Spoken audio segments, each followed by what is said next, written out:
As manifestações do Espírito foram minguando, quase desaparecendo da história da igreja. E durante muito tempo permaneceu assim. Na virada do século XIX para o XX, o movimento pentecostal irrompeu e espalhou como fogo em capim seco na terra toda. O batismo no Espírito Santo, a evidência do falar em línguas, os dons do Espírito começaram a ser restaurados. As manifestações dos sobrenaturais começaram a ser devolvidas à igreja. Mas mesmo quando eu olho para o ministério que o próprio Deus promoveu, restaurou para os pentecostais, eu percebo que nós começamos a desenvolver uma grande ênfase nas manifestações externas, mas uma ênfase pequenininha ou quase nenhuma na transformação interior. Depois de décadas de um mover do Espírito progressivo, iniciou-se mais ou menos na virada da década de 50, ali para 60, começa a se espalhar pelo mundo todo uma mensagem de fé. Ela aconteceu em lugares que não tinham a conexão nem a globalização de hoje. Você via focos na Ásia, com o pastor Cho na Coreia, focos na África, nos Estados Unidos, em todo canto e mesmo aqui no Brasil. Mensageiros começaram a se levantar anunciando a fé. Alguns resolveram denominar esse movimento de palavra da fé, mas não conseguia rotular o que todo mundo estava pregando.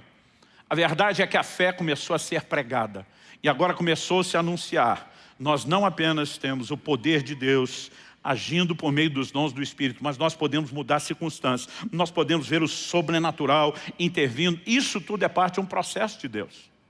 Não estou tentando negar e nem diminuir. O que eu e você precisamos entender, que em Efésios 4:6, Paulo diz: há um só Deus e Pai de todos, o qual é sobre todos, por todos, e ele diz, e em todos. Aqui Paulo define 3 formas de manifestações de Deus. A primeira, sobre. O que significa Deus sobre? Isso sempre está falando da unção do Espírito Santo. Jesus se coloca diante da sinagoga em Nazaré, cidade onde foi criado, e diz: o Espírito do Senhor Deus está sobre mim, porque me ungiu. Então está sobre a unção. O que é unção? A capacitação para fazer algo. E diz: ele me ungiu para pregar, ele me ungiu para curar, ele me ungiu para libertar. O Espírito sobre é Deus fazendo algo através de nós. Esse foi o primeiro nível de restauração que nós começamos como igreja a viver depois do século XIX para o século XX, de uma forma intensa, quando você avalia a história da igreja. Mas depois, quando Deus restaura a mensagem da fé, nós começamos a viver um segundo nível de restauração. É o Deus por nós. Em Romanos, Paulo escreve e diz: se Deus é por nós, quem será contra? Esse por é a favor, age em nosso benefício. E por meio da fé, nós começamos a descobrir agora não só o que era ter Deus sobre, mas o que era ter Deus por nós. E eu louvo a Deus, porque eu vivi intensamente esses 2 níveis de manifestações de Deus. Deus sobre e Deus por. Aliás, a mensagem dos dons, da unção e da fé chacoalharam o ambiente carismático em todo o mundo.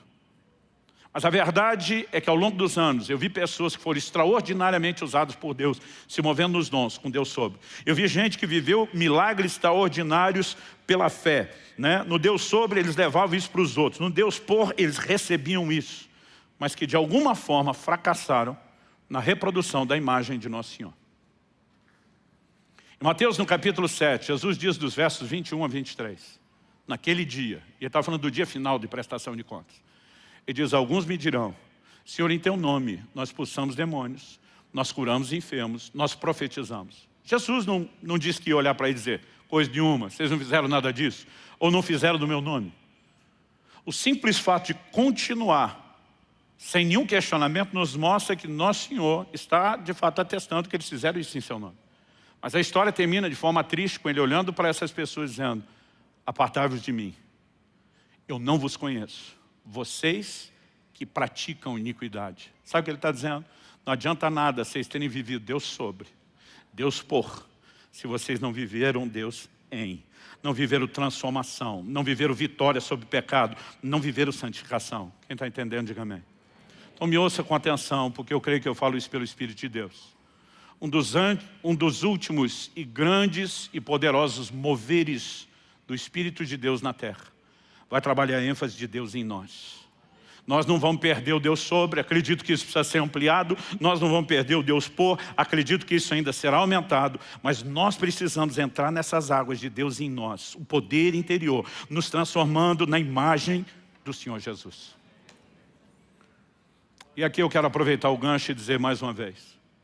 O jejum não vai afetar só a capacidade de vivermos a unção. O jejum não vai afetar apenas a capacidade de vivermos experiência.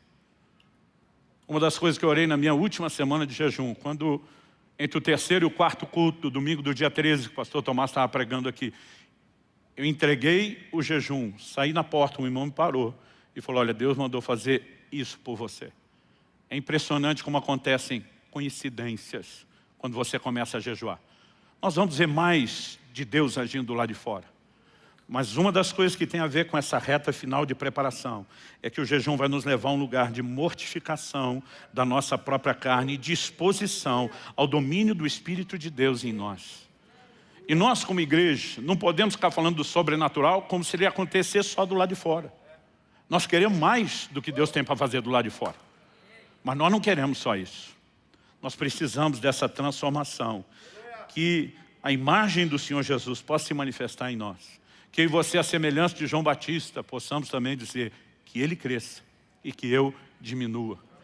Que o controle, que o governo dele se manifeste. Porque não é possível eu e você acreditarmos que nós podemos viver o poder do Espírito Santo para os dons, mas não para a mortificação da carne. Que nós podemos viver o poder do Espírito Santo para ver milagres acontecendo do lado de fora, mas não milagres acontecendo do lado de dentro. O Evangelho precisa nos transformar em cada área da nossa vida. Você tem que ser um marido, uma esposa melhor, um pai, uma mãe melhor, filho, uma filha melhor. Nós precisamos ser trabalhadores melhores, estudantes melhores onde servimos, e não falo mero e simplesmente de performance, mas de testemunho. Se o Evangelho não pode mudar a fibra moral do ser humano, o que dizer de toda a sociedade? Mas a verdade é que ele pode, é só nós pararmos de negligenciar o poder interior. Se a gente começar a empolgar e dizer, cara, se o rosto de Moisés brilhar é top, o que significa brilhar do lado de dentro? Porque essa glória é maior. A glória que Moisés experimentou era só externa, a que está à minha, à sua disposição, é interna. A glória que Moisés experimentou era temporária. Toda hora tinha que dar refil e recarga. Mas a Bíblia diz que a glória do Espírito é permanente, ela não é passageira. Agora, o que não pode ser deixado de fora dessa lista, um adicional, ela é progressiva. Cada vez que a glória de Moisés baixava, ele voltava e conseguia voltar no mesmo nível apenas. Eu e você podemos ir de glória em glória, em glória, sendo transformados na imagem do Senhor. Como não empolgar com isso?